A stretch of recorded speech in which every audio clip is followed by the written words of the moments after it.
Attention, vous écoutez un podcast audioactif.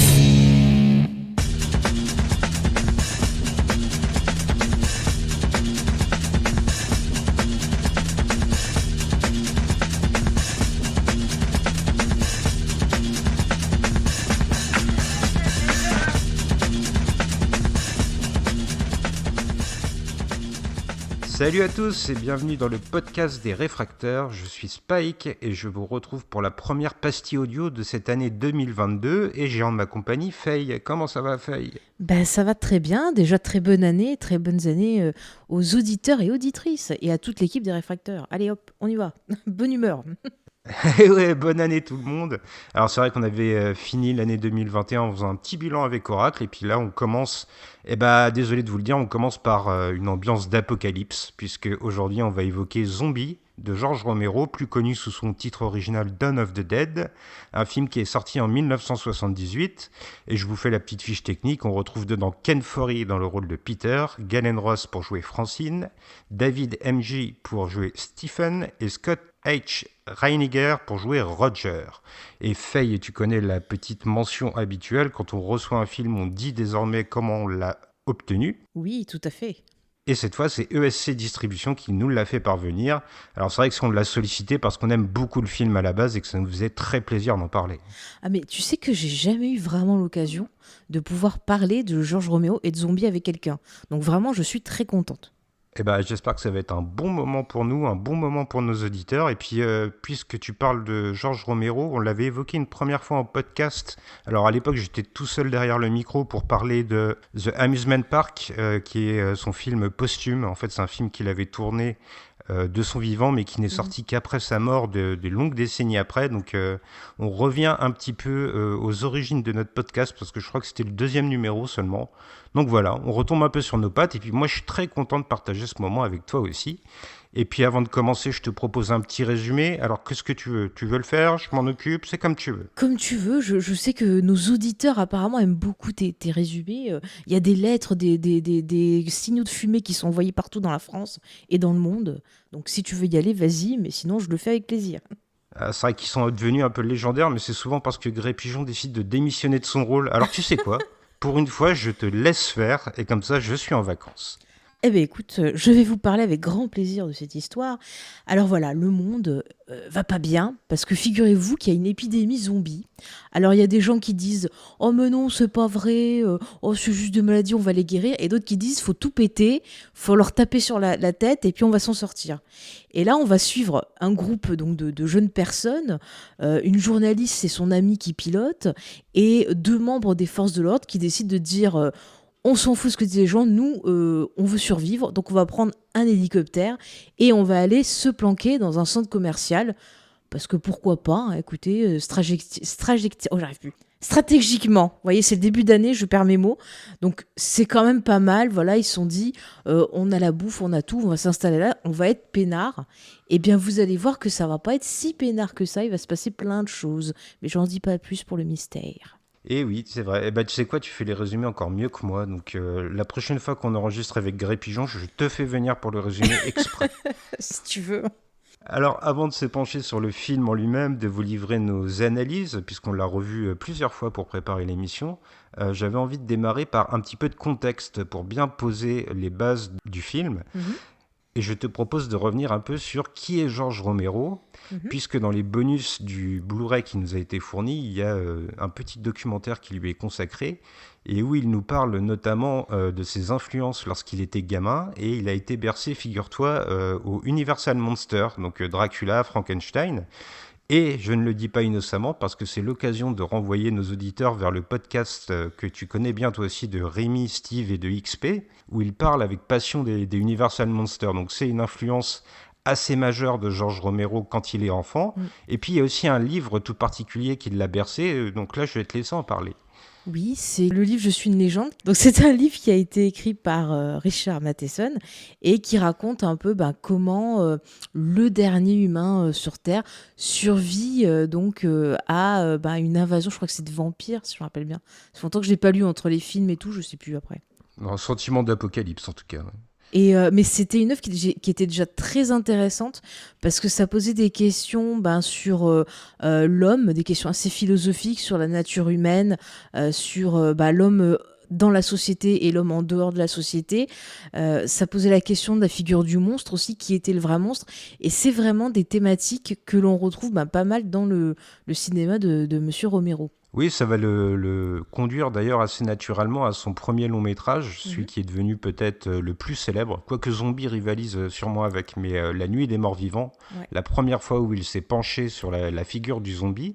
Et ce qui est intéressant, c'est de savoir qu'avec La Nuit des Morts Vivants, qui est devenu profondément culte depuis, la popularité n'a pas été immédiate pour George Romero, et à l'instar de Zombie, en fait, c'est la sortie en Europe qui va véritablement propulser le film au rang de classique de l'horreur et lui conférer une aura toute particulière.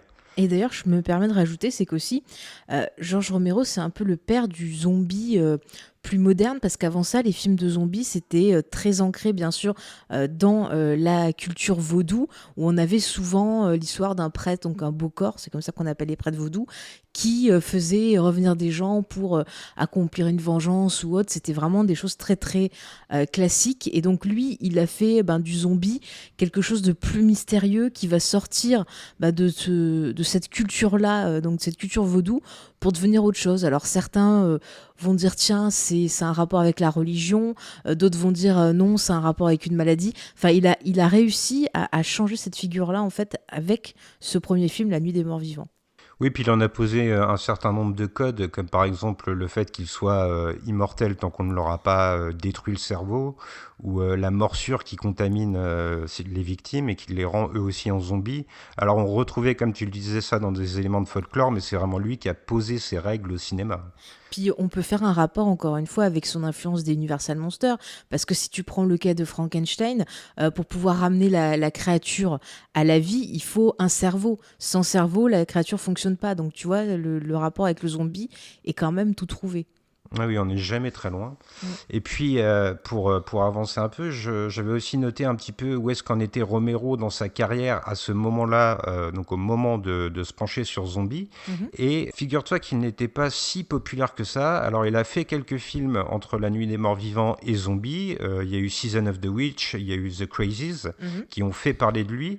Mais il n'a pas vraiment convaincu l'industrie avec ces films-là. Ouais. Et finalement, le fait d'offrir une suite à La Nuit des Morts Vivants, il va avoir l'idée, figure-toi, après la visite d'un centre commercial, et pas n'importe lequel, celui qui est mis en scène dans le film qui nous intéresse aujourd'hui. Oui, c'est celui de Pittsburgh, si je me rappelle bien. Absolument, ouais. Ouais. Et juste pour préciser, c'est que l'écart de temps entre les deux films de zombies, c'était aussi parce que Romero voulait pas être attaché qu'à ce type de projet-là, et il voulait tester d'autres choses. Et puis surtout, c'est quelqu'un qui est très indépendant, et en fait, il a vu des possibilités de faire des films pour des studios, mais il les a à chaque fois un peu rejetés parce qu'il voulait vraiment avoir le contrôle total sur son œuvre. Donc c'est vrai que c'est pour ça aussi que c'est souvent des films très indépendants avec un petit budget, mais qui sont pas inintéressants. Je sais pas s'ils sont toujours, mais Season of Witch, je l'avais découvert sur Shadows, donc si jamais ça y est encore, vous pouvez tenter. Et moi, je vous conseille aussi un film qui était sorti avant Zombie, qui est plutôt excellent, qui s'appelle Martin, qui était sorti en 76. Donc c'est une histoire un peu de serial killer et de folie. Je veux pas vous en dire plus parce qu'il y a des twists, mais c'est vraiment un film qui est très intéressant dans la mise en scène et dans ce qu'il raconte. C'est marrant que tu parles de Martin parce que l'acteur du film va faire une brève apparition sous les traînes en zombie dans Dawn of the Dead. Et en fait, comme tu le disais, Romero, c'est vraiment quelqu'un de très indépendant et il y a une espèce d'esprit de groupe qui lui est rattaché et tout un ensemble de collaborateurs qui reviennent et qui, pour la plupart, vont faire des apparitions dans le film qui nous intéresse aujourd'hui. Il y a même dans les bonus du Blu-ray la femme de Monsieur Romero qui dit qu'à peu près toutes les personnes qu'elle connaissait à l'époque se sont retrouvées dans Zombie. Donc tu vois, il y a vraiment un esprit de famille, j'ai envie de dire. Oui, mais c'est quelque chose aussi qui était très symptomatique. C'est-à-dire que, tu vois, c'est un peu comme Carpenter, c'est quelqu'un qui aime bosser en famille. Et à chaque fois, ce qui ressortait, c'est que c'était quelqu'un de très gentil, qui prenait soin justement de ses acteurs. Un peu ce qu'on dit aussi sur Carpenter. Donc c'est vraiment toute une génération qui avait vraiment à cœur de travailler avec d'autres passionnés et de vraiment livrer le film le plus honnête, le plus, comment dire, ouais, le plus à cœur, le plus rempli d'amour, en fait. Ouais. Et puis, en plus de Romero qui est à la réalisation, il y a le nom d'un deuxième réalisateur très célèbre qui va Mhm. se greffer sur le projet. Je pense que tu vois de qui je veux parler. Le Père Noël. Non, je rigole. C'est Dario Argento. Absolument. Alors, est-ce que tu peux nous parler un peu de lui si tu le connais? Non, mais c'est un réalisateur italien très très connu qui a fait énormément voilà de films fantastiques, de giallo.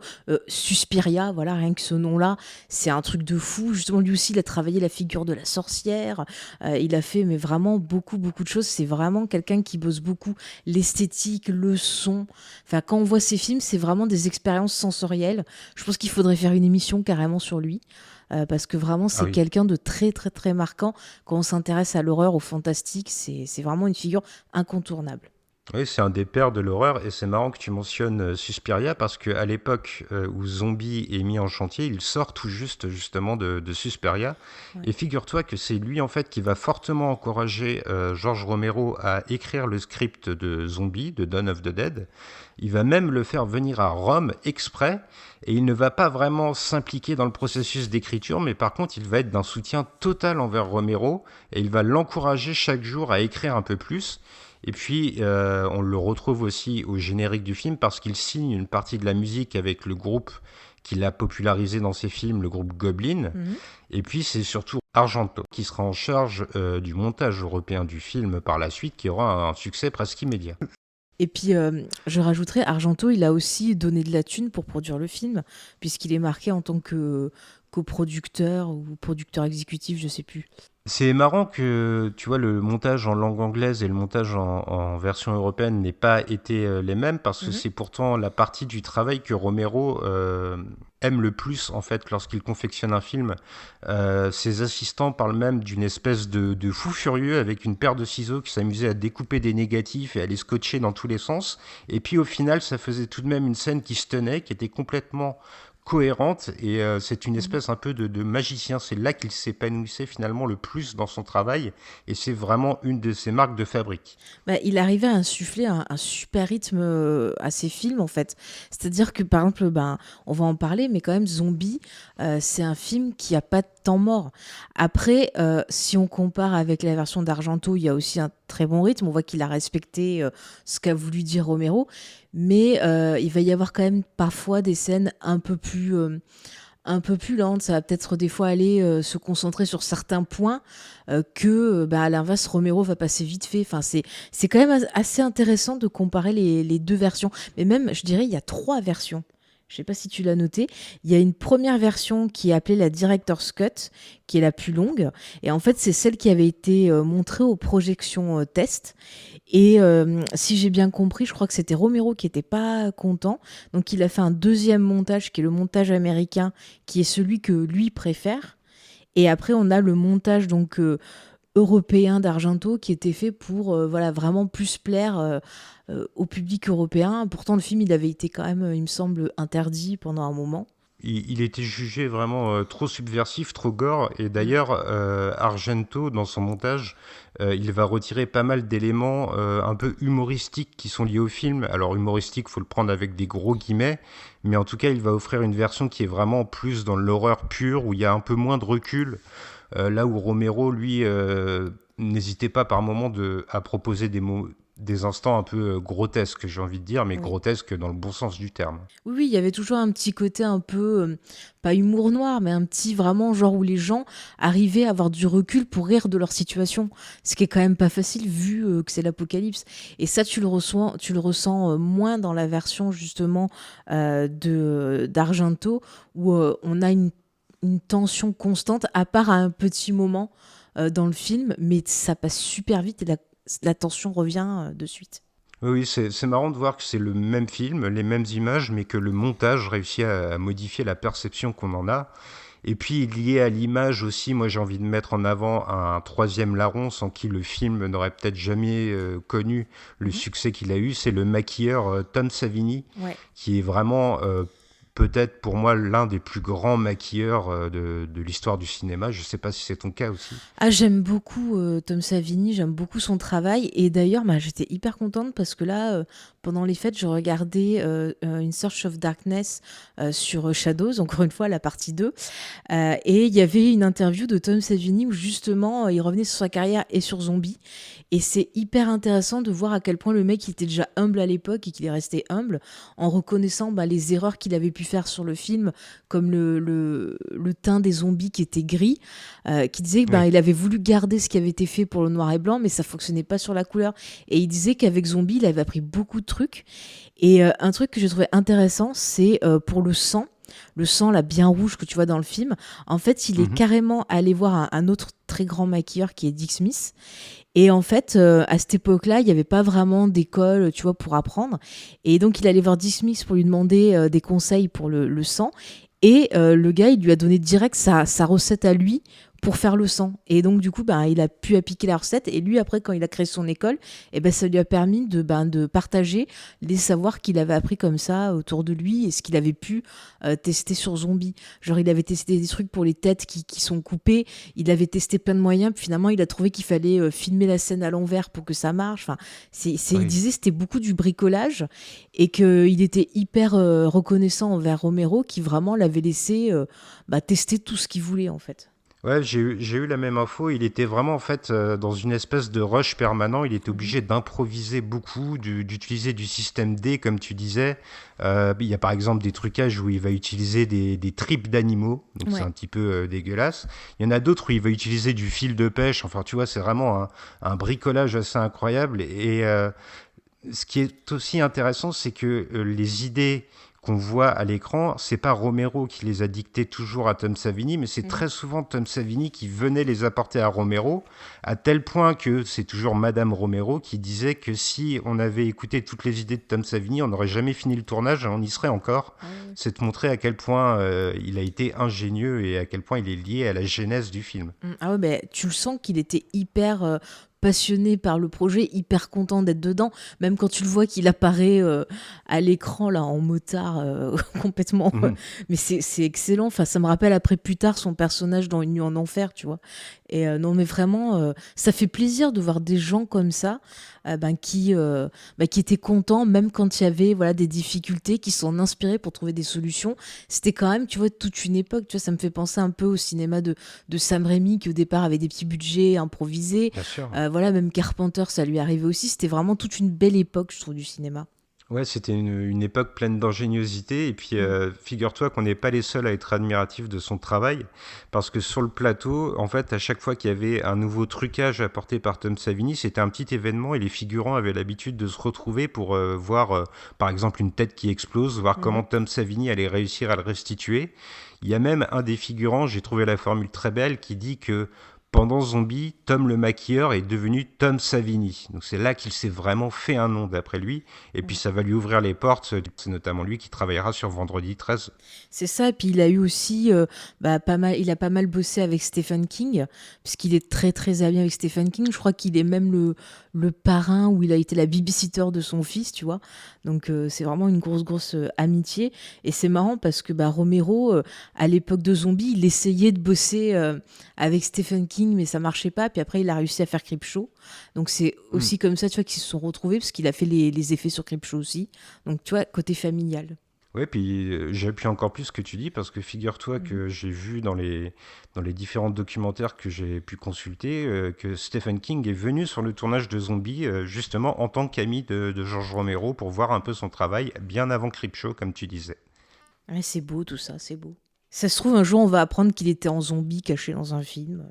Va savoir, c'est pas impossible parce que figure-toi qu'il y a des journalistes de Rolling Stone Magazine qui sont venus couvrir le tournage eux aussi Mhm. et Romero a eu la bonne idée en fait de les maquiller et de leur faire jouer des zombies. Donc Oh de là là. simples journalistes se sont retrouvés figurants et être figurant dans Zombie c'est un petit peu la consécration ultime, moi j'ai Ah, l'impression. mais j'aurais trop voulu, tu vois. Même me faire péter la tête, j'aurais trop voulu.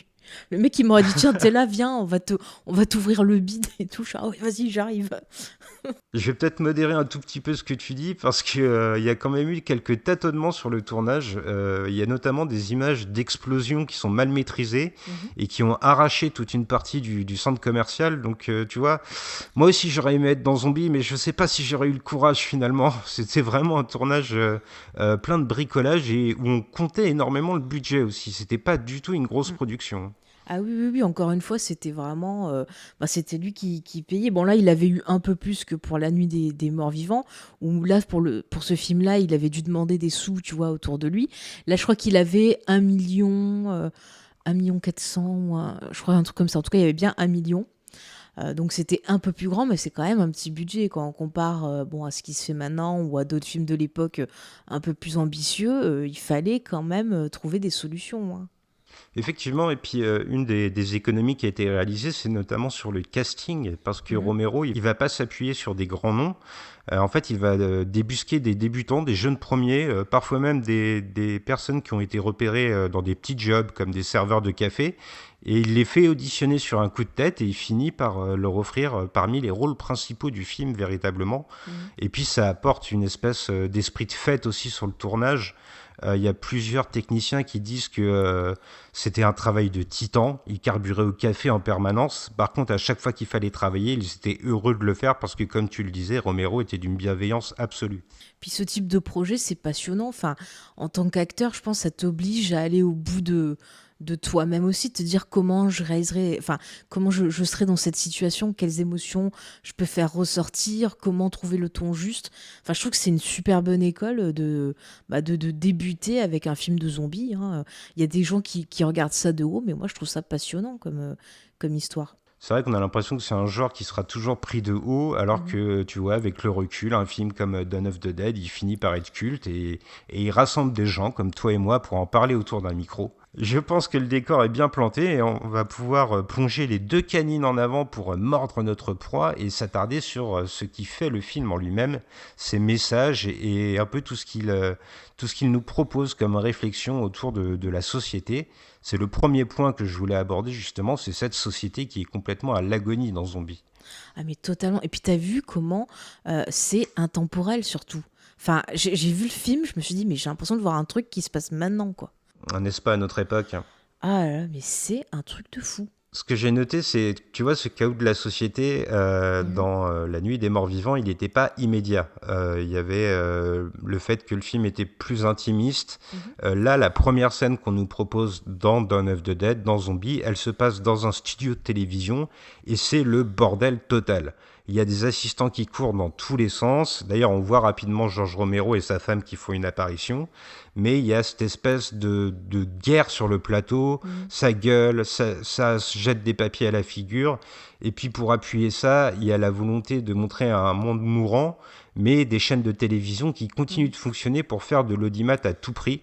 Il y a par exemple quelque chose qui, moi, m'a marqué, c'est le fait que le réalisateur du journal télévisé où prend place cette scène d'introduction insiste pour qu'on continue à diffuser une liste des abris qui est périmée. Certains d'entre eux ont été contaminés par des zombies, mais il veut absolument continuer à diffuser la liste pour continuer à faire de l'audience, parce que sinon il a peur que les gens zappent. Mais c'est ça, et ce qui est... Enfin, ce que j'ai trouvé pire, c'est qu'en même temps, en parallèle, sur le plateau télé, on a un journaliste qui essaye de faire son boulot en interrogeant un scientifique qui explique vraiment ce qui se passe, que voilà, il y a cette épidémie de zombies, qu'on peut pas aller soigner, que le seul moyen de s'en sortir, c'est de leur défoncer le crâne, et qu'on peut rien faire, et que ça sert à rien de dire on va les soigner, on va faire quelque chose, c'est impossible. Et en fait, les gens autour ne veulent pas écouter. C'est-à-dire, il se fait huer, ils se font interrompre. Donc le gars qui présente, il essaye d'insister pour que les gens se taisent, pour laisser la parole à ce gars. Mais en fait, les gens, ça les panique tellement ce qu'ils disent et ils veulent pas voir la vérité en face que ça devient hyper agressif. Enfin, c'est le chaos total et c'est encore une fois hyper intéressant parce qu'on a la foule en colère, la foule en panique. On a aussi les médias, l'influence des médias, le fait que les médias parfois vont exagérer encore plus soit un comportement où on va refuser de voir les choses, soit exagérer l'agressivité des gens. Et c'est des choses qu'on a pu observer ces derniers jours. C'est des choses qu'on voit avec des chaînes comme BFM et autres trucs, Hum. où ils sont prêts à tout pour balancer une info sans la vérifier, sans voilà, être sûr qu'ils disent pas des bêtises, ils balancent. Donc après, on se retrouve avec tout et rien, et les gens qui sont comme les gens de cette station de radio qui sont en panique et agressifs parce qu'ils savent pas quoi faire. Est-ce que je dois me barricader? Est-ce que je dois partir? Et on le voit, il y a des gens qui ont l'air de vouloir se barricader dans la station. Il y en a d'autres qui carrément désertent leur poste et s'en vont. Et c'est franchement, j'ai trouvé ça déjà d'entrée impressionnant et angoissant, parce que on se dit, nous, au milieu de cette foule, on peut très bien se faire piétiner, on peut très bien s'en prendre plein la figure, juste parce que Hum. c'est des gens qui n'ont plus le contrôle d'eux-mêmes, en fait. Ouais, il y a une phrase que lâche un des protagonistes qui Mhm. souligne totalement ce que tu nous dis. C'est donc un employé de cette station de télé qui dit Our responsibility is finished. Donc je vous le traduis, Mhm. malgré mon accent déplorable, hein, je suis désolé. Mais en traduction, ça donnerait Nos responsabilités sont terminées.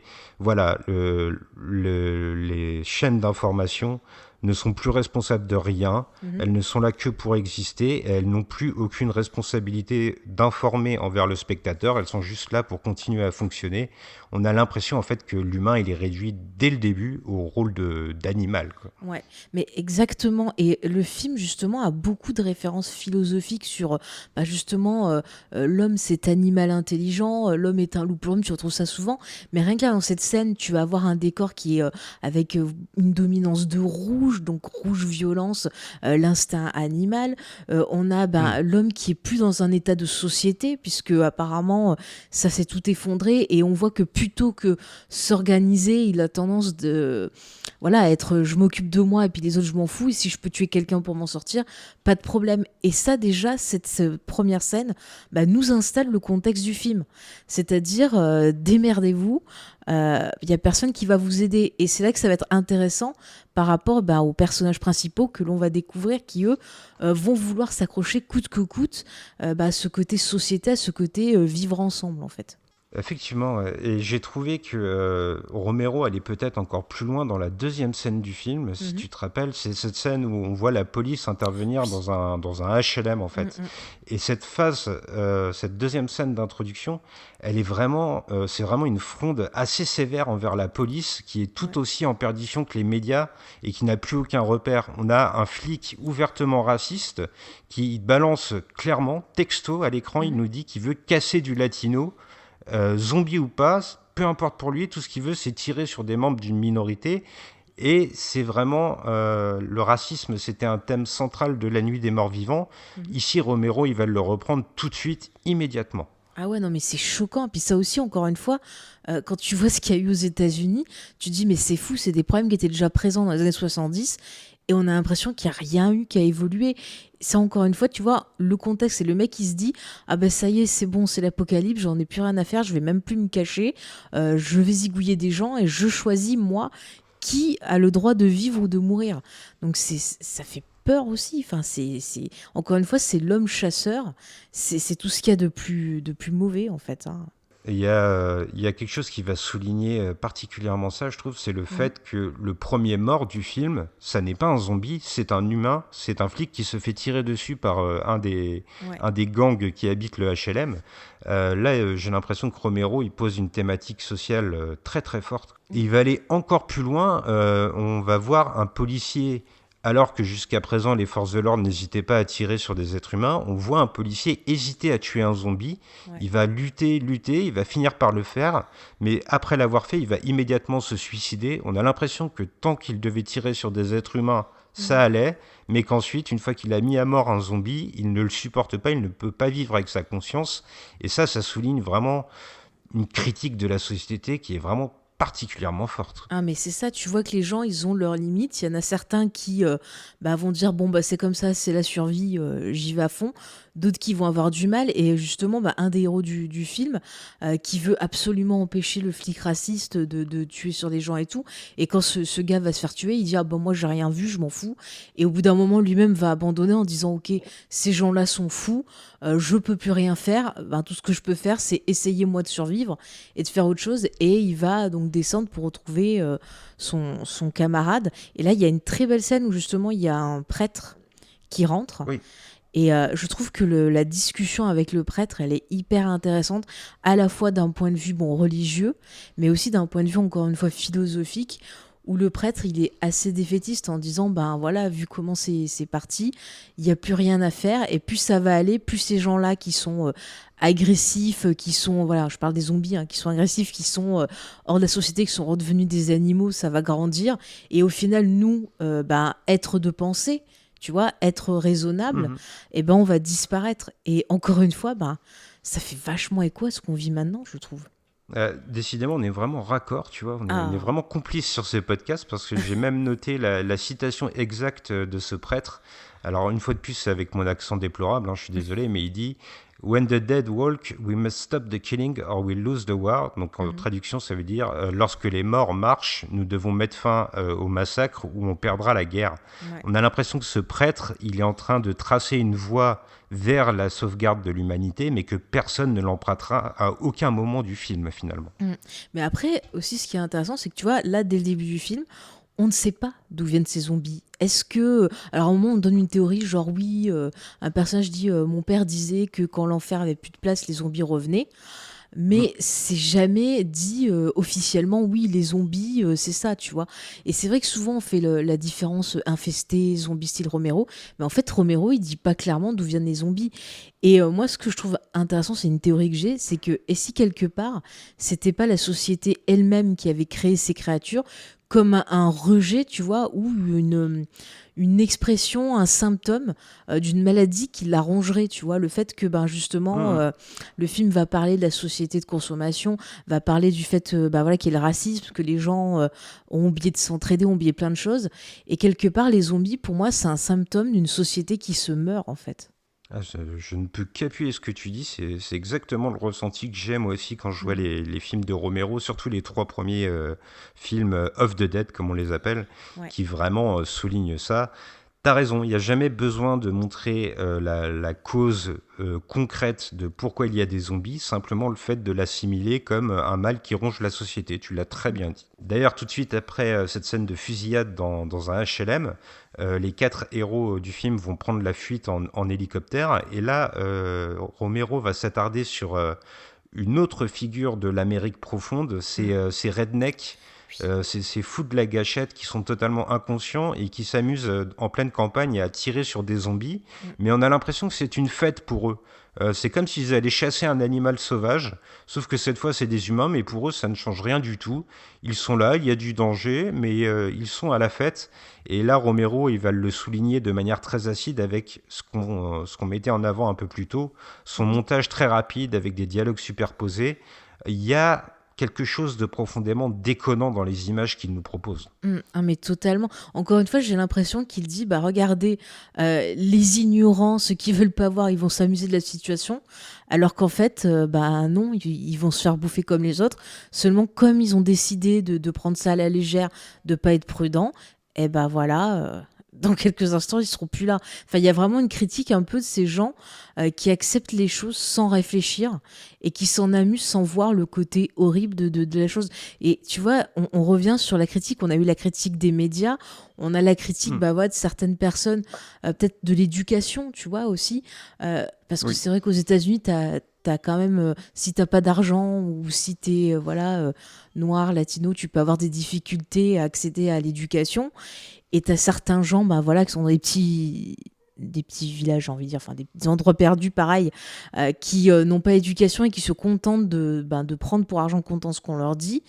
Et encore une fois, rien qu'avec cette scène, il nous montre, il nous dit, voilà, tant qu'il y a ces gens-là, on pourra pas s'en sortir parce qu'ils vont pas participer à un processus d'entraide ou un processus de réflexion pour trouver comment Hmm. stopper cette situation, en fait. Ouais, t'as raison. Et puis d'ailleurs, Romero, il va faire ce que j'appelle moi un geste de symétrie, Mhm. c'est-à-dire que ce montage sur les rednecks, il va réutiliser la même approche technique plus tard pour montrer des zombies. On Oui. a l'impression que finalement, à terme, ces gens-là qui ne prennent pas au sérieux la menace, qui ne sont pas dans l'entraide, comme tu dis, ils finiront par être zombifiés. Ouais, et puis aussi, dans la façon dont c'est filmé, vu que c'est vu du point de vue de l'hélicoptère, ça me fait penser un peu à un documentaire animalier. Quand tu vois Oui. les gens qui vont survoler, je sais pas, l'Afrique pour regarder les antilopes et faire des commentaires, des trucs comme ça. Et ça m'a fait penser à ça comme si on avait nos personnages-là qui étaient arrivés à sortir quelque part de cette société gangrénée et qui déposaient leur point de vue à eux, leurs commentaires et se positionner comme juges de la situation en disant bah regardez ils étaient pas comme nous et c'est aussi intéressant parce que quelque part ça va trouver un paiement vers la fin du film parce que justement c'est ce côté on se place au-dessus des autres comme si on savait mieux que vous qui quelque part va apporter la perte un peu de ce groupe. Et je pense d'ailleurs, tu vois, qu'on résume souvent Dawn of the Dead à sa critique sur la société de consommation. Ouais. Je suis d'accord, c'est le message clair de l'œuvre. George Romero nous le gueule à la figure.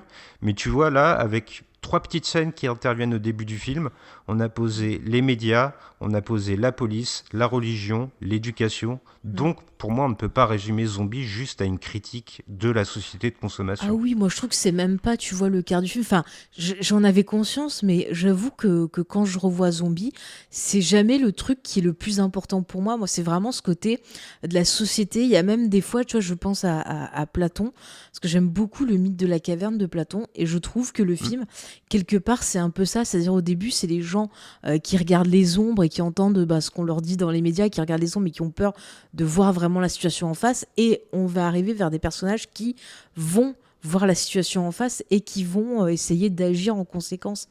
Et ça reprend précisément là. Enfin, pour moi, il y a vraiment toute une réflexion sur l'humain, sur la psychologie, sur tout ce qui fait qu'on est des humains, quoi. C'est-à-dire donc vraiment la religion, la société, la consommation, l'éducation, tout ce que tu veux. Mais c'est surtout voilà, un film qui est centré sur qu'est-ce que l'humain pour moi. C'est pas juste qu'est-ce que la société de consommation. Ah, je suis d'accord avec toi, et puis pour mieux le comprendre, je pense qu'il est peut-être temps justement de se pencher sur les personnages principaux Mhm. du film, et sur, moi m'attarderais peut-être en premier sur ce qui les unit. En Mhm. fait, ils sont tous dans une logique de fuite. Ils ont compris que le monde autour d'eux s'écroule et qu'ils doivent s'échapper pour survivre. Et je trouve que là, il y a un regard vraiment très critique sur l'humanité. Il y a une notion d'individualisme, mais qui Mhm. est nécessaire presque. Euh, un autre exemple de ce repli sur soi-même, c'est une scène où un autre survivant, qui ne fait pas partie du groupe de 4, va demander à notre groupe de héros s'ils ont du tabac, des cigarettes. Mhm. Ils vont lui répondre non. Ce figurant va s'écarter et juste après, 2 personnes du groupe vont sortir des clopes et les C'est allumer dans ça. l'hélicoptère. Mhm. Il y a un repli sur soi-même dès le début. Mais c'est ça, en gros, ils se sont dit, bon, ben voilà, nous, on peut s'entraider. Chacun, on va avoir des compétences qui fait qu'on va pouvoir s'entraider, mais on peut compter que sur nous. On peut pas faire confiance à l'extérieur.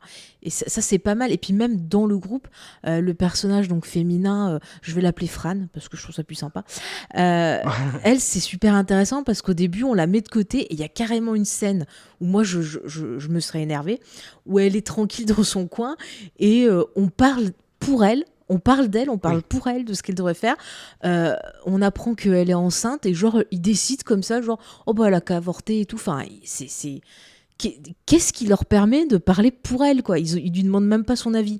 Et ce que j'aime, c'est que le lendemain matin, elle va les voir en disant bon bah voilà, je vous explique les trucs, je fais ce que je veux, je vais vous aider, vous arrêtez de parler sans moi, vous me dites les choses et vous me laissez pas sans armes et compagnie. Elle montre que justement elle a des capacités qu'il faut pas la sous-estimer parce que c'est une femme. Et ça, je trouve ça intéressant parce que quelque part aussi, elle dit bon bah voilà, la société s'effondre. Moi, je veux survivre, donc je vais apporter un nouveau dynamisme et arrêter un peu de rester dans ce côté conformisme de la femme objet dans un coin qui attend que l'homme vienne la sauver. Et c'est quelque chose que tu avais vu un peu, tu vois, dans Season of the Witch aussi, où il y avait tout ce côté justement sur la sorcière, sur le côté un peu féministe et tout. Et on retrouve un peu la poursuite de cette réflexion au travers de ce personnage-là. Bah, figure-toi que pourtant à la base, George Romero, il voulait rendre ce personnage féminin Mhm. assez fragile tout de même. J'irais pas jusqu'à dire une princesse, mais il y a régulièrement des scènes où elle est endormie, où elle se réveille, un peu comme la Belle au bois dormant. Mhm. Et véritablement, Romero, son intention, c'était d'offrir un personnage qui est assez passif dans les événements, et c'est vraiment l'actrice Galen Ross qui va lui demander de la rendre plus téméraire, plus courageuse, et d'en faire un personnage fort qui s'affirme. Ah mais elle a eu bien raison parce que du coup j'ai beaucoup aimé le personnage. Pour moi c'était un peu tu vois une Hélène Ripley avant l'heure, c'est-à-dire au début Oui, tu te dis ah ouais bof machin et elle va s'affirmer. Elle est limite plus intelligent que certains membres de la jante masculine de son groupe, hein, je ne dirais pas qui. Mais voilà et elle est hyper intéressante et la fin du film t'es bon je sais pas on spoil ou pas? bah écoute, Ouais. on va juste prévenir nos auditeurs que s'ils n'ont pas vu Zombie, c'est une grave erreur et qu'ils devraient foncer le voir. Et à Ouais. partir de maintenant, si tu as besoin de spoiler, je Ouais. t'autorise à le faire, je le ferai aussi. Mais j'ai envie de dire, voilà, la fin du film, quand elle est badass, qu'elle se casse en hélicoptère avec son pote et tout, mais t'as trop envie d'applaudir, tu te dis, ouais, bravo, t'es la best et tout, parce que son Mm. mec, il était nul, il a fait n'importe quoi. Moi, j'étais là, mais Oui, abandonne-le. Non, mais t'as une espèce de sentiment de victoire. Je me dis, tu vois, je me mets dans la position d'une femme à l'époque où le film est sorti. Dans ce type de film, c'est rare que la femme, tu vois, elle ait vraiment un certain pouvoir, qu'elle arrive à s'en sortir, qu'elle ne reste pas là. Et c'est une sacrée victoire. Enfin, je trouve que ça fait du bien. ah oui, je suis d'accord avec toi. Et en plus, c'est pas des attributs qu'on lui donne au début, c'est des Mhm. choses qu'elle va réclamer. C'est elle Ouais. qui veut apprendre à piloter, c'est elle qui veut apprendre à tirer avec une arme à feu pour se défendre. C'est pas des choses qui lui sont données au début, c'est elle qui a besoin de se transformer pour devenir une vraie survivante.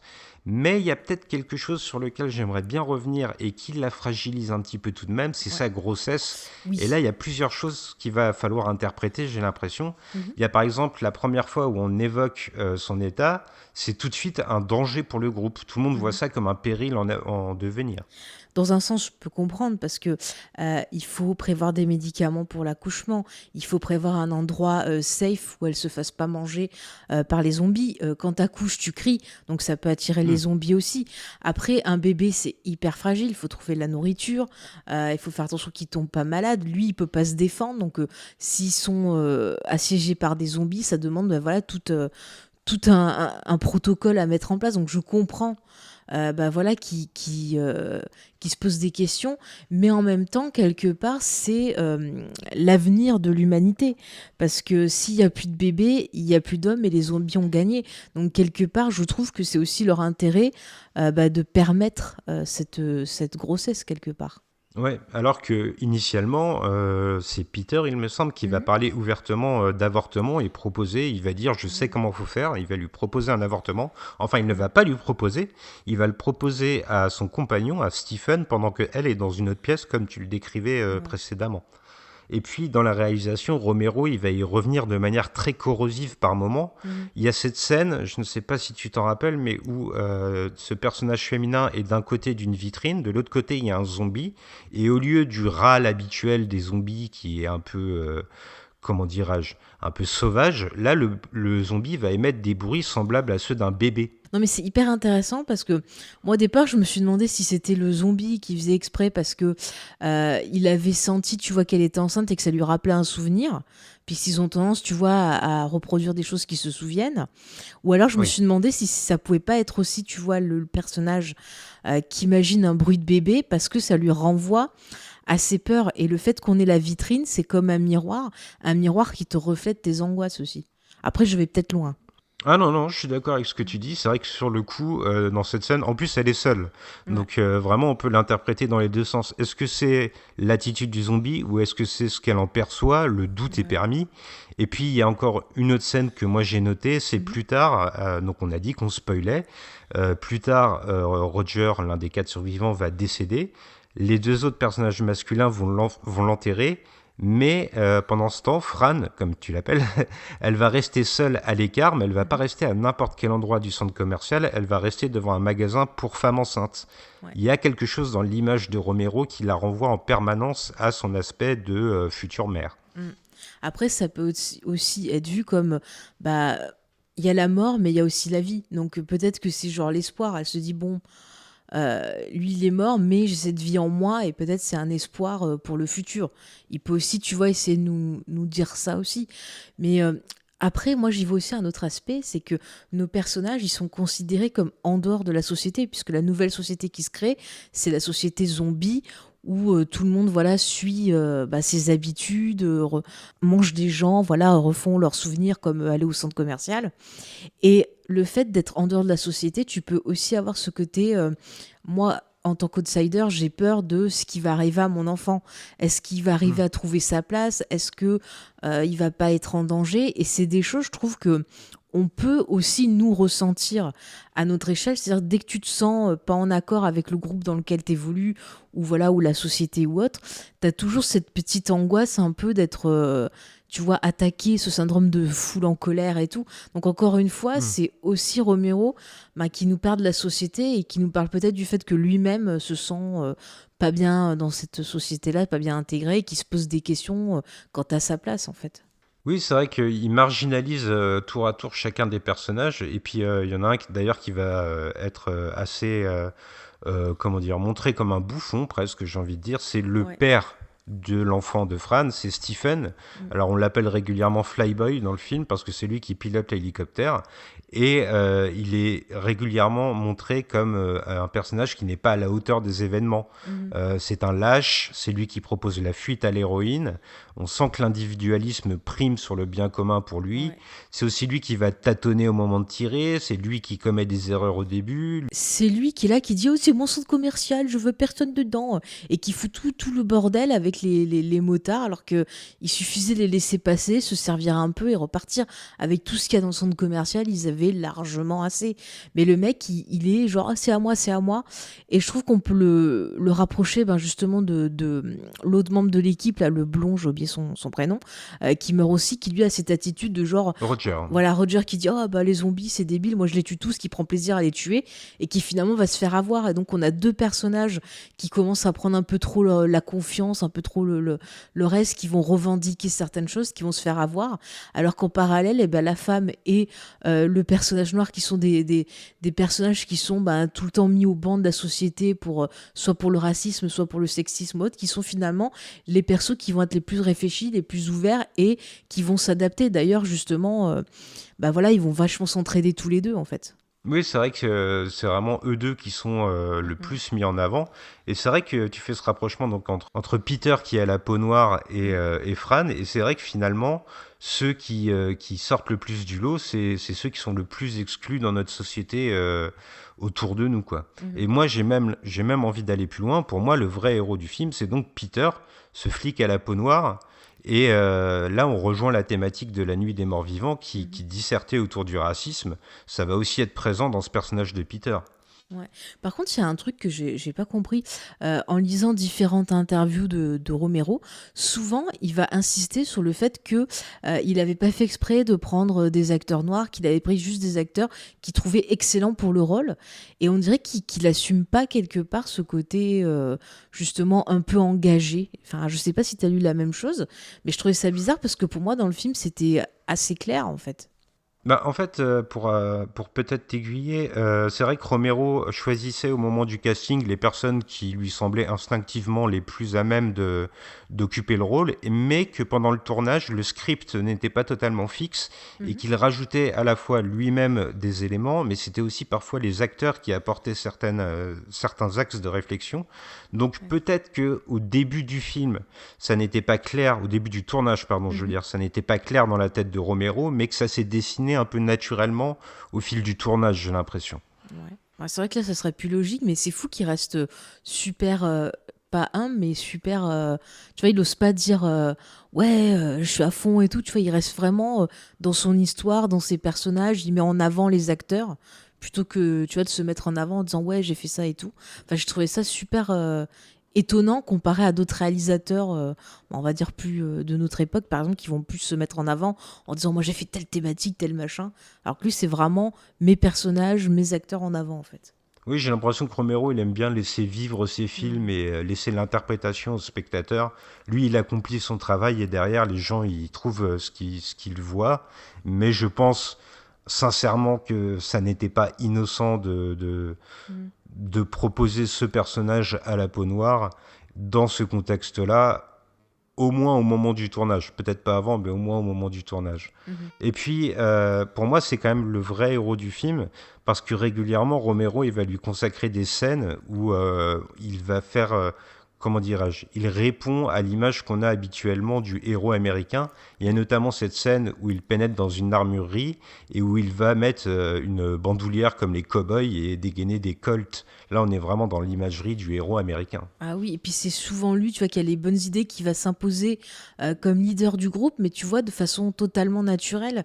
Il va proposer toutes les bonnes solutions, comme genre construire un faux mur pour pas qu'on voit le couloir qui mène à leur planque. Enfin, il prévoit plein de trucs, et c'est à partir du moment où les autres, ils veulent prendre leur indépendance parce que ils en ont marre, tu vois, de ce côté, c'est bon, moi je m'affirme et compagnie, que ça part en sucette, alors que ben, quand ça fonctionnait en équipe, ça se passait très bien. Oui, puis c'est lui aussi qui est le garant de la dernière forme de droiture morale. Il demande à Francine et Stephen s'ils sont ensemble au début du film parce qu'il Ouais. aime savoir ce que sont les gens.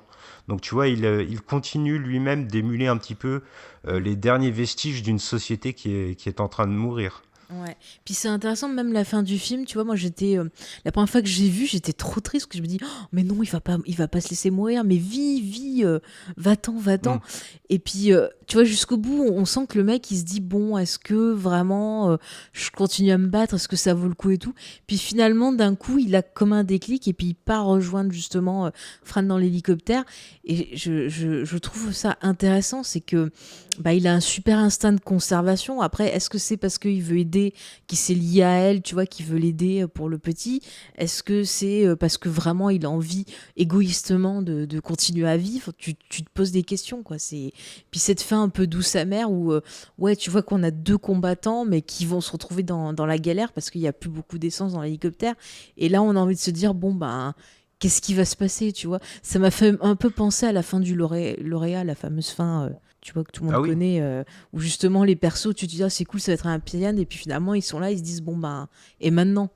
Et je trouve ça intéressant, les fins comme ça, parce qu'on va pouvoir, nous, spectateurs, projeter ce qu'on a pensé, ce qu'on a imaginé, et ça permet de voir, tu vois, si on est optimiste, si on est pessimiste. Et je trouve ça, finalement, ça en dit beaucoup sur nous-mêmes. En fait, c'est un film qui va vous faire vous interroger sur vous-même et peut-être vous faire découvrir quelle est votre nature profonde. Est-ce que vous êtes une pourriture qui tue des gens? Est-ce que vous sauvez vos copains? Voilà, vous le saurez en voyant ce film. Eh ben, figure-toi que cette fin ouverte dont tu parles, ça n'était pas la fin qui était prévue à l'origine. La première idée de Romero, en fait, c'était de faire mourir tout le monde, tout simplement. Et c'est Madame Romero, une fois de plus, qui a eu une grande influence sur le film, qui lui a suggéré l'idée de laisser une note d'espoir à la fin, justement, sur ces deux personnages-là, pour que le spectateur, comme tu le disais, puisse s'imaginer un petit peu la suite qu'il voudrait ou celle qu'il imagine. Mais j'ai quand même l'impression, tu vois, qu'on décrit Peter comme un héros. Mais il y a quand même une scène, moi, qui m'a interpellé. Elle intervient plutôt vers le début du film. Ils ne sont pas encore au centre commercial à ce moment-là. Et en fait, il y a des enfants zombies qui vont surgir. Et Peter va leur tirer dessus. J'ai l'impression qu'avec cette scène-là, malgré le fait que Peter soit le héros principal du film pour moi, Romero, il ne va pas lui épargner les dilemmes moraux. Il est quand même en pleine déliquescence et lui aussi, il est en marge de la société, comme tu le disais. Ouais, mais alors déjà, les deux petits gamins, c'est les neveux de Tom Savini. Ça, c'est pour la petite info. Donc voilà, c'est très sympa. Allez les enfants, vous allez voir tonton. Ouais, regardez, vous faites défoncer la tête, c'est très bien. Après, ça montre aussi que le perso, justement aussi, c'est un perso réfléchi. C'est-à-dire que oui, ça lui pose un problème, mais il sait qu'il n'a pas le choix. Comparé, tu vois, à d'autres personnages qu'on a vus avant, qui soit ont pas conscience, ou soit refusent de le faire parce que il y a l'aspect sentimental. Et c'est d'ailleurs quelque chose qui revient à un moment où il va dire, où justement il parle des zombies et tout ça, et qui dit, ah, mais quand c'est quelqu'un, genre ton père, ta fille, quelqu'un d'autre qui vient vers toi, et ouais, c'est pas facile. Tu dis, qu'est-ce que je fais? Est-ce que je le tue? Est-ce que je l'épargne parce que c'est une personne que j'aime? Et tu vois, il permet d'apporter ce dilemme de l'émotion. Parce que même si, voilà, avec l'intelligence, on sait qu'il faut les tuer, quand c'est quelqu'un que tu aimes, c'est vachement plus difficile. Ah, c'est sûr. Et puis, un personnage avec qui tu as de l'empathie naturelle comme un enfant, forcément, tu ne peux qu'être hésitant au moment d'appuyer sur la gâchette. Et ça, Romero nous le montre parfaitement. Ouais. Et puis, avant de refermer le chapitre sur les personnages principaux, moi, j'avais quand même envie de m'arrêter sur le quatrième, sur Roger, qui est d'abord montré comme un flic relativement pro, mais qui va complètement basculer au moment où il pénètre dans le centre commercial, comme tu le disais. Et c'est peut-être lui, pour moi, qui traduit le mieux le basculement dans la folie et dans le délire. Il y a une scène qui m'a interpellé, alors qu'à la base, je l'ai rajouté au film à cause d'un faux raccord. Je ne sais pas si tu te rappelles, mais il prend une veste dans le rayon d'un magasin. Il se l'accroche autour de la taille, donc c'est pas quelque chose dont il a besoin, c'est un accessoire. Et en fait, un zombie va finir par s'accrocher à sa veste et va passer à deux doigts de lui donner la mort, en fait. Et j'ai trouvé ça assez symbolique, et c'est dingue quand on se dit qu'à la base c'est juste pour combler un faux raccord, mais il y a le fait que ce personnage, une fois qu'il a pénétré dans le centre commercial, il cède aux sirènes de la société de consommation et il se ferait presque zombifier immédiatement. Mais c'est ça, hein, le gars il se dit: Ah, c'est bon, c'est gratuit, vu que c'est la fin du monde, allez hop, j'en profite, je prends tout ce que j'ai pas pu avoir et je l'amasse, quoi. Et c'est vrai qu'à ce moment-là, tu te dis, lui, de toute façon, à un moment donné, il va y passer parce qu'il est tellement bête que c'est obligé qu'il se fasse avoir. Et on voit, tu vois, je te dis, il prend trop la confiance. Après, t'as cette scène où justement, là, il est dans les camions, il veut se la Oui. péter, machin, et puis il oublie son sac, alors il faut qu'il revienne et tout. Et c'est complètement idiot, alors que s'il était resté concentré, qu'il avait arrêté de blaguer, qu'il était resté sur la mission, ça serait bien passé. Et on le voit dans le centre commercial aussi, il préfère le gars acheter plein de trucs et tout.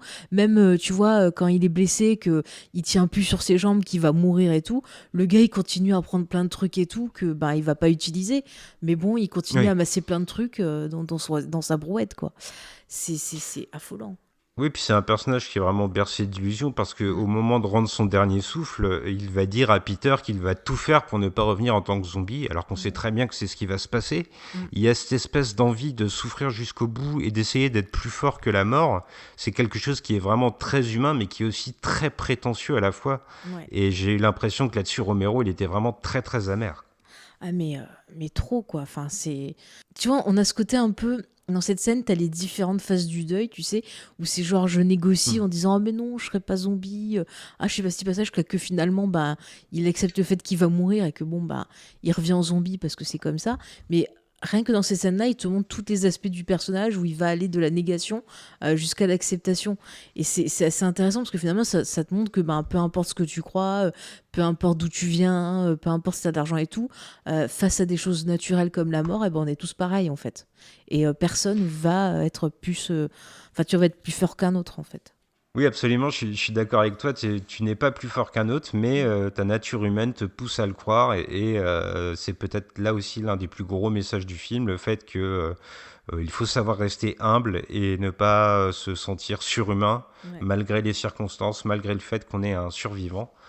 Et puis, maintenant qu'on a parlé des héros, moi j'aimerais bien qu'on parle de l'environnement même du film et déjà poser le fait que cette grammaire qu'utilise Romero, celle de nous immerger dans un centre commercial, elle a quelque chose de profondément ludique pour moi à un niveau très primaire. Je pense que toi comme moi, on s'est tous les deux un jour imaginé seuls dans un centre commercial et avoir la liberté totale de bénéficier de tout ce qu'offre le centre commercial. Alors moi, bizarrement, je me suis imaginé, tu vois, style Die Hard, mais dans un centre commercial. Oui, Voilà, c'est mon gros kiff, voilà. ah, c'est vrai que ça ferait un bon film d'action. Bah ouais, attends. Comme Zombie en est un, après. Bah oui. Mais tu vois, moi, j'ai vraiment ressenti cette chose. C'est presque un plaisir d'enfant, en fait, d'un enfant qui aurait grandi et qui maintenant regarde des films d'horreur, mais qui se rappelle de ce qu'il était. Et il y a un côté presque. Allez, moi, j'ai pas peur de la comparaison, mais un peu un côté Home Alone, si tu vois ce que je veux dire. Oui, oui, parce que... Oui. J'ai plus peur du gamin de Home Alone que des zombies. Ouais, je le déteste, ce gamin. Franchement, j'aurais pas de problème s'il faut lui éclater la tête, c'est bon. C'est des zombies. Paf. Mais oui, je vois ce que tu veux dire quand même, ce côté un peu... voilà, on s'amuse, on a la possibilité, on rigole un coup. Enfin, t'as pas mal d'épisodes un peu comme ça. Alors, je vais faire un parallèle avec une série. Je sais pas si tu vois My Name is Earl. Je sais pas si tu connais. De nom. De nom. Alors, c'est une série qui est très très drôle. Donc, pour résumer vite fait, justement, ça parle de redneck en quelque sorte, de gens qui n'ont pas beaucoup de fric. Et le héros, en fait, à la suite d'un accident, il fait une liste pour, comment dirais-je, réparer son karma. Et il y a un épisode où il nous raconte qu'en fait, au moment du bug de l'an 2000, ils avaient peur et tout ça. Et puis ils se retrouvent, en fait, à un moment, à aller s'enfermer dans le centre commercial parce qu'ils entendent plein de bruit de pétards et tout. Ils croient que c'est la guerre. Donc, ils vont s'enfermer dans le centre commercial. Et pendant la nuit du 31, tu vois, jusqu'au 2 janvier, janvier, ils se sont construits leur petite vie et tu les vois justement prendre plein de trucs dans les rayons en mode bon bah il y a plus personne, c'est à nous, allez on peut prendre des trucs qu'on peut pas avoir dans la vie de tous les jours. Ouais. Et tu vois qu'en fait ils essaient de vivre la vie qu'ils ont pas pu vivre dans leur quotidien et c'est hyper marrant et tu vois qu'à un moment ça leur monte à la tête et ils vont finir par se faire une espèce de guéguerre où finalement ils vont se couper le centre commercial en différentes zones qui appartient à chacun et après ils vont devoir genre faire du troc entre eux tu vois pour récupérer Mm. tel ou tel objet et c'est vrai que quand je vois Zombie, ça me fait penser à cette série-là aussi, où justement au départ, t'as le côté un peu genre ah bah tiens, je vais vivre ce que je peux pas faire dans la vie de tous les jours. T'as la fille, tu vois, qui va se mettre du super maquillage et tout parce qu'elle oserait pas dans la vie de tous les jours. Là, elle s'amuse avec le maquillage. T'as un côté enfant. Et c'est vrai qu'après, t'as ce côté vraiment genre, avec son copain qui va dire ah bah non, c'est à moi le centre commercial, je partage pas avec les mecs à moto, même si c'est Tom Mm. Savini. Voilà, il partage pas. Mais voilà, t'as vraiment ce côté-là où justement, t'as le côté un peu idyllique, jardin d'Éden, et finalement le point de rupture qui fait que bah là, le masque tombe et tu vois la vraie nature des gens qui est hargneuse et qui est c'est à moi, je garde, un peu comme Gollum et son anneau, tu vois, c'est le précieux, quoi. Ouais, puis dans la même idée, il y a ce que tu disais un peu plus tôt, le fait Mhm. que les zombies ils reviennent vers ce centre commercial parce que on nous dit que c'était un lieu important pour eux. Finalement, c'est ouais, le jardin d'Éden, je vois ce que tu veux dire. Il y a les zombies qui veulent y revenir et Mhm. les survivants qui veulent se l'approprier pleinement sans le partager. Et d'ailleurs, pour aller dans ton sens, moi j'avais noté une espèce d'évolution progressive dans les besoins des survivants et dans pourquoi ils restent Mhm. dans le centre commercial. Ça commence par des choses très primaires. Le premier besoin, celui pour lequel ils s'arrêtent dans le centre commercial, c'est la bouffe. Ils ont besoin de manger. Et Le d'armes. deuxième est d'armes. Mais avant d'en venir aux armes, ils ont aussi besoin d'un abri. Ils vont se Mhm. barricader pour juste se reposer et passer la nuit. Mais justement, comme tu le dis, les armes, cet abri, ils vont ensuite avoir besoin de le défendre. Donc là, ils vont devoir s'armer. Ensuite, ils vont chercher du confort. Ils vont rallumer l'électricité dans le centre commercial, mais ils vont le faire en rallumant aussi des choses qui sont complètement inutiles. On pourrait croire qu'ils se contentent d'allumer la lumière, mais ils vont aussi allumer la musique ou les escalators, ce qui fera monter en plus les zombies au second étage. Mais tu vois, il y a ce côté recréation d'une société. Et si tu fais un parallèle avec la religion, tu vois, je parlais du jardin d'Éden, mais tu peux voir ça aussi comme la création de la terre, avec d'abord la lumière, la bouffe, l'eau, machin. Et t'as l'impression que c'est un peu ça, c'est genre on se recrée une micro-société, un micro-monde pour nous. Et l'argument qu'ils te donnent, c'est genre, ah bah ça sert à rien de fuir. Là, on a quand même un truc avec des vitres renforcées, avec de la bouffe et tout. C'est pas con de rester là, tu vois. C'est leur truc de base. Alors qu'en fait, au fur et à mesure, t'as l'impression que c'est juste parce qu'ils veulent tout, qu'ils ont plein de pognon. Tu vois, genre à un moment, ils trouvent la caisse avec plein de billets. Et les billets, Oui. sérieux, est-ce que ça marche encore? Tu peux te poser la question. Et eux, direct, c'est genre, ah, on prend tout le pognon, c'est trop bien et tout. Ça va loin du côté je survis, quoi. Ils vont même dire au moment de prendre les billets qu'ils les prennent au cas où. Ouais, ouais. Au cas où la société revienne, au moins ils auront du fric. Et là, vraiment, c'est le besoin final du film pour moi que tu soulignes. Le besoin qui n'en est pas un, en fait, c'est le fait que les héros se vautrent dans cette société de consommation que dénonce le film. Ouais. C'est cette scène que tu mentionnais un peu plus tôt, où ils vont jouer aux jeux vidéo. Je crois que Fran, elle va faire du patin. Ils vont faire semblant d'être dans un grand restaurant. Et là, on est vraiment dans une espèce d'illusion de l'ancien monde.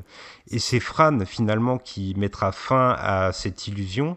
Au moment où Stephen lui offre une bague pour la demander en fiançailles, elle refuse et elle lui dit que ça ne ferait pas réel. En Mm. fait, toute la vie qu'ils se sont inventés dans ce centre commercial, elle n'est qu'illusion pour moi. Oui, oui. Mais c'est ça, et encore une fois, regarde, les deux personnages qui arrivent à renoncer un peu à cette société-là, qui sont vraiment dans le côté survie, bah, ils vont survivre. Et ceux qui sont happés par la société de consommation, ils deviennent quoi? Des zombies comme les autres. Parce qu'ils sont pas prêts à renoncer aux valeurs de cette société gangrénée. Alors que justement, ceux qui arrivent à y renoncer, bah, ce sont ceux qui vont peut-être pouvoir survivre et bâtir autre chose, en fait. Oui, c'est vrai, c'est ceux qui s'adaptent qui survivent et ceux qui Mm. sont le plus liés à l'ancien monde qui finissent par succomber. Et comme un écho à cet ancien monde, mais un monde qui serait encore plus reculé, à une époque où les hommes étaient des barbares, il y a l'arrivée de ce gang de motards à la fin du film que tu évoquais, Mhm. que Tom Savini lui-même mène. Et là, j'ai eu l'impression que Romero, il virait dans une espèce de bouffonnade au sens noble du terme, en fait. Il y a une espèce de logique de destruction aveugle. Ils sont juste là pour casser des vitrines, pour tuer du zombie. Et il y a d'ailleurs des moments qui invitent à la rigolade, mais qui semblent complètement déplacés. Il y a par exemple cette scène de bataille de tarte à la crème, si tu te Oui, rappelles. oui, oui, je me rappelle. Il y a quelque chose de vraiment déconnant, en fait. On est dans une Mm. notion de péril imminent depuis le début du film, et là, ça vire à la comédie burlesque presque. Ouais, mais tu vois, en même temps, j'ai vu autre chose aussi. J'ai vu quelque chose un peu de western. C'est-à-dire que si on est dans la logique, tu vois, que nos personnages ont créé leur micro-société, on peut les voir quelque part, tu vois, comme les natifs américains. Et les gars en moto, ça pourrait être justement la cavalerie, tu vois, tout ce côté, genre justement la guerre, tu vois, Custer et compagnie, qui arrivent pour prendre et tout détruire, plutôt que d'essayer, tu vois, de travailler avec les natifs américains, d'apprendre d'eux. Et je trouve que la façon dont c'est filmé, le côté cercle, tu vois, du centre commercial qui peut rappeler un fort, par exemple, le fait qu'ils Hmm. arrivent, voilà, en disant, ah, bon, on sait que vous êtes là, mais on s'en fiche, on va tout prendre et tout. Quand ils les voient, plutôt qu'essayer de discuter, de dire, bah écoutez, on peut s'entendre, il y a assez pour tout le monde, hop, direct, ça se tire dessus. Enfin, j'ai vu ça un peu, c'est comme si te racontait quelque part une certaine histoire de l'humanité au travers de ce centre commercial. Le début du film, c'est les hommes de Cro-Magnon. Le centre commercial, c'est le début de la création d'une micro-société avec une évolution qui va partir en sucette avec voilà, l'arrivée de ces étrangers qui vont briser un peu tout ce qu'ils ont construit. Eh ben, je rebondis totalement sur ce que tu dis et Mhm. sur cet aspect western, parce que je trouve que Romero, il va le mettre en avant aussi. Parce que, si tu te souviens bien, au moment où ces motards arrivent, il y a le bruit de la trompette de la cavalerie Oui. qui leur est adjoint. Mhm. Et plus rapidement, là, il faut vraiment faire attention, mais il y a un moment où donc ce gang de motards met à mort des zombies et ils le font devant des tipis indiens, alors Oui. qu'ils devaient être là sans doute pour une espèce d'exposition, je ne sais pas trop. Mais en tout cas, cette image de la cavalerie américaine qui pille les natifs américains, elle est présente et pour moi, il y a un vrai regain politique dans le film à ce Mhm. moment-là. Et puis, le dernier symbole peut-être qui souligne cette forme de barbarie qu'amènent les motards, il y a le fait que l'un d'eux ait un casque militaire sur la tête et que ce soit un casque de soldat SS. Ouais. C'est assez clairement montré. Mm. Donc là, on voit vraiment que le film bascule j'ai pas envie de dire la satire politique, mais la critique politique. Mm. Voilà, ça me semble plus exact comme mot. Mais tu vois, t'as toujours cette espèce d'évolution historique montrée dans le centre commercial où finalement on te dit à chaque fois qu'il y a quelque chose de mauvais, il y a quelque chose qui va le manger et ainsi de suite. Et Hmm. voilà, à la preuve, à la fin, ça finit que Tom Savini se fait manger aussi par ces zombies. Donc, et les autres fuient parce que c'est l'avancée. Et l'avancée maintenant, c'est cette société capitaliste voilà, qui nous attaque avec ses dictorats. Enfin, ça, on parle dans des trucs super politiques. Mais voilà, j'ai vraiment ressenti en fait cette impression que le centre commercial, c'était vraiment comme une ligne temporelle qui montre un peu les évolutions qu'on a subies et à quel point, en fait, à chaque fois, on refait les mêmes erreurs. Et c'est pour ça, comme en plus, le truc, il est cyclique aussi, enfin, et tu vois, il est rond. Ouais, puis pour appuyer ça, moi je te propose de Mhm. basculer sur le dernier point que je voulais évoquer, c'est les zombies. Tu le dis, le monde humain il est cyclique, et j'ai l'impression que finalement dans les films de zombies de Romero, Mhm. ça n'est pas les zombies en eux-mêmes qui sont dangereux. D'ailleurs, ce qui les caractérise en premier, c'est leur lenteur. C'est vraiment Ouais. une notion de menace qu'on pourrait éviter, Mhm. et j'ai l'impression que ce sont les erreurs humaines qui condamnent les personnages avant tout.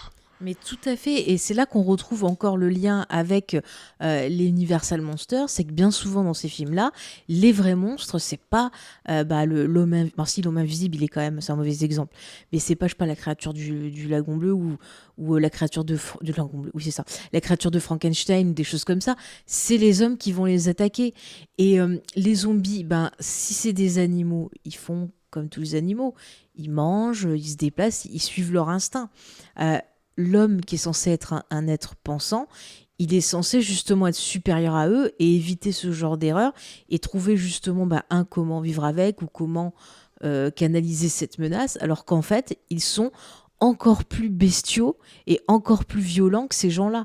Parce que bah, les humains, en fait, ils vont pas hésiter à être sadiques avec les zombies en se disant, oh, de toute façon, ils sentent rien et tout.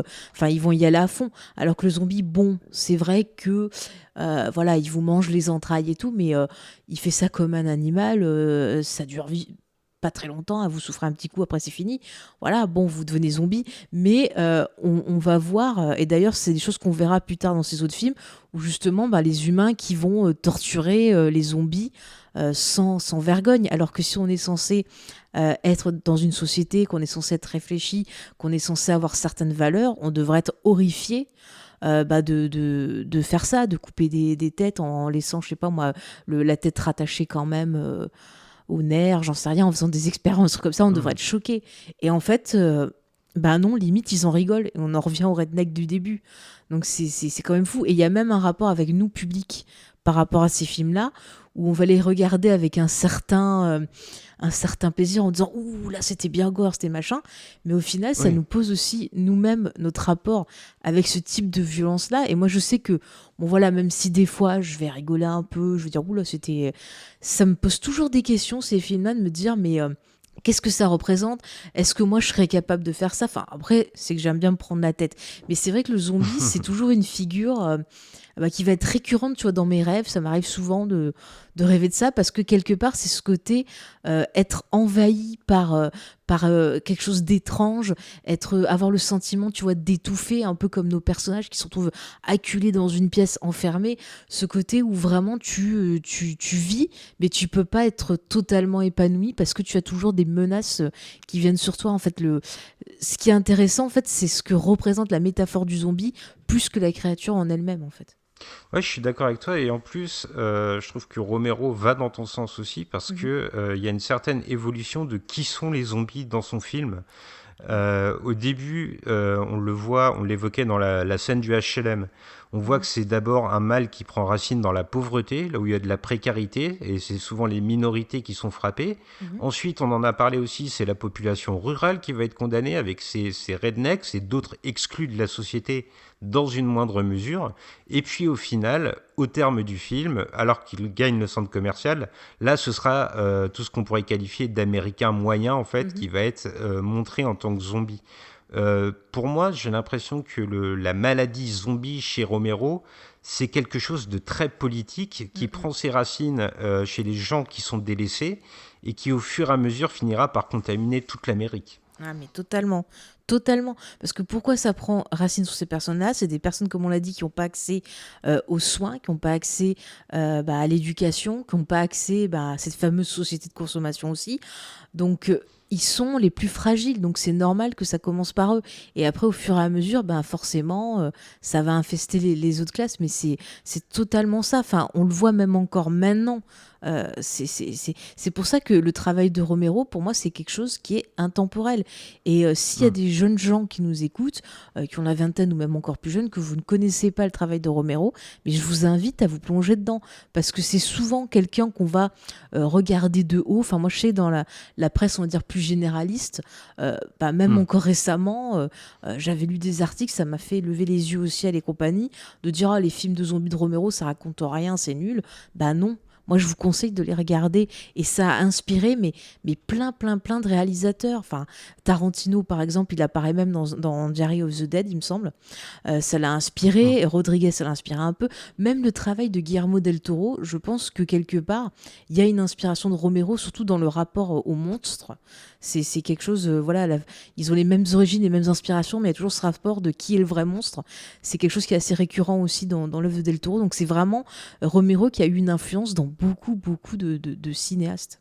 Oui, c'est un vrai monument de la pop culture, mais Mhm. ça s'arrête pas là. C'est aussi des grands films politiques qui proposent, au moins avec les trois premiers, Mhm. c'est des grands films politiques et qui n'ont pas peur de mettre les deux pieds dans le plat et d'affirmer des vérités qui pourraient déranger l'Amérique. Ouais. Romero, lui, est vraiment inscrit dans une réflexion sociale et je trouve moi aussi toujours assez désolant qu'on lui refuse, Mhm. qu'on lui ait refusé plutôt, puisqu'il nous a quitté malheureusement, Ouais. son droit à la parole sur cet axe-là. Oui, la grammaire du zombie, c'est ludique, c'est amusant, c'est parfois jouissif, Mhm. mais dans les mains de Romero, ça devient aussi des films politiques et Ouais. intelligents. Mais tu vois, pareil, une série que tout le monde va râler dessus et tout, mais genre Walking Dead, quand tu prends le comics de base et la série télé, bon, surtout les premières saisons, je sens l'influence de Romero, je sens l'inspiration. D'ailleurs, la série, quand Romero est mort, ils ont dédié un épisode, mais je trouve qu'on retrouve un peu certains thèmes, certaines idées politiques et tout, que tu vas pas retrouver dans d'autres films plus récents, hein. Tu prends des films de zombies, genre par exemple... alors, tiens, la très mauvaise adaptation du bouquin de Max Brooks, j'en trouve plus le nom en français, World War Z. Très mauvaise adaptation. Ah oui. Mais je vous conseille, alors voilà, autant le roman, je vais vous le conseiller, parce que justement, c'est quelque chose qui va vous... c'est-à-dire que le but de l'histoire, c'est quelqu'un qui travaille pour les Nations Unies et qui doit écrire un peu un bouquin de témoignages pour que les gens voient comment ça s'est passé, cette histoire d'invasion zombie, et qu'est-ce qu'on peut faire pour éviter que ça revienne. Et donc, on a plein d'histoires différentes, on a des histoires assez politiques, d'autres un peu plus aventure et tout, et on retrouve l'influence, encore une fois, de Romero dans le bouquin. Par contre, le film est une très mauvaise adaptation. Je comprends pas comment il a pu valider ça. Je sais pas. Ou alors c'est son père qui y a fait une blague, parce que Max Brooks, pour ceux qui le savent pas, c'est le fils de Mel Brooks. Donc voilà, je vois que ça, une mauvaise blague. C'est presque une belle manière de finir, parce qu'en plus d'une recommandation, il y a le fait de se dire que finalement, un film de zombie, ironiquement, lorsqu'il n'a pas de cerveau, il n'est pas intéressant. Et justement, d'intelligence, moi j'ai l'impression que le Dawn of the Dead de George Romero, il n'en manque jamais. Ah mais totalement. C'est ça que j'aime, c'est quand tu vois des bons films comme ça, de blockbusters, de films un peu populaires, montrent qu'avec ce type d'histoire, on peut raconter beaucoup de choses. Et moi, ça me rend triste quand par exemple, tu vois là, le dernier Resident Evil qui est sorti, Bienvenue à Raccoon City, qui prend son public pour un débile et qui surexplique et qui va répéter ses dialogues et qui va faire n'importe quoi avec ses zombies qui sont juste là pour comme dans une maison hantée, on te secoue le zombie et youpi. Ça m'attriste de voir ce que ça devient. Surtout quand on sait que Romero, il aurait pu réaliser des Resident Evil, ça aurait pu être intéressant. Il avait même écrit, vous pouvez retrouver ça sur internet, des scripts pour Resident Evil 2, le jeu vidéo, et puis des pubs qu'il avait réalisés aussi pour le jeu. Allez voir ça, parce que ça aurait pu être fantastique. Après, si comme moi, vous aimez bien Paul W. Anderson, moi je vous conseille les petits Resident Evil pour finir. C'est pas du tout politique, mais c'est quand même rigolo. Voilà. Ouais, pris au 4e degré, on se marre bien. Oui, mais écoute, t'as un petit coup de déprime quand la société, ça va pas. Tu regardes ça. Après, si tu veux te dire, ouais, je vais fighter, je vais réfléchir et tout, là, tu mets Romero, tu vois. Comme ça, t'es bien prêt pour l'apocalypse. Eh ben, on a les deux hémisphères de la réflexion, comme ça, c'est parfait. Et puis, avant de se quitter, est-ce que tu voulais rajouter un truc avant ? Regardez tous les films de George Romero, parce qu'il y a toujours des choses intéressantes, même dans ses films les plus faibles, il y a toujours quelque chose d'intéressant. Donc foncez. Eh ben parfait, il nous reste plus qu'à mettre une note. Je pense qu'on va avoir la même, mais je te laisse l'honneur de l'annoncer. Ah là là, j'aime pas les notes, ça me frustre. J'ai envie de mettre 10 parce que je l'aime, mais c'est pas possible de mettre 10 à une œuvre, parce que une œuvre, tu peux pas dire qu'elle est parfaite. Donc je vais mettre 9 parce que je l'aime vraiment d'amour. Je sais, vous vous dites, mais Faye, elle est toujours très sympa dans ses notes, mais je suis tombée que sur des films que j'aimais pour l'instant, donc profitez. Ah non, mais écoute, j'ai exactement la même que toi. Zombie, c'est un gros 9 coup de cœur. Et on l'a dit, je me répète, c'est un monument de la pop culture, mais c'est aussi un grand film de société. Ouais. Et le travail de Tom Savini, ne serait-ce que ça, fait que le film n'a pas vieilli, et que même dans son visuel, le fait de trouver des effets pratiques au lieu d'effets virtuels, c'est vraiment un plaisir jouissif. Mais c'est génial, quoi. Une pompe qui fait cracher du sang bien rouge, c'est magnifique. C'est toujours plus beau que des trucs numériques, là. Moi, je vous le dis, il y a du cœur. Oh là là. Eh ben, je suis bien d'accord. Et puis, écoute, il ne nous reste plus qu'à faire le bisou traditionnel à nos auditeurs. Oui. Moi, j'ai envie de faire un bisou contaminé cette fois. Écoute, je suis un peu enrhumée. Si tu veux mon rhume... Non, c'est le rhume, hein, voilà. J'avoue. C'est pas autre chose. Le début de l'apocalypse. Ça démarre chez Faye, vous le savez maintenant. C'est le rhume. Allez, bisous tout le monde, à bientôt. Salut, à bientôt.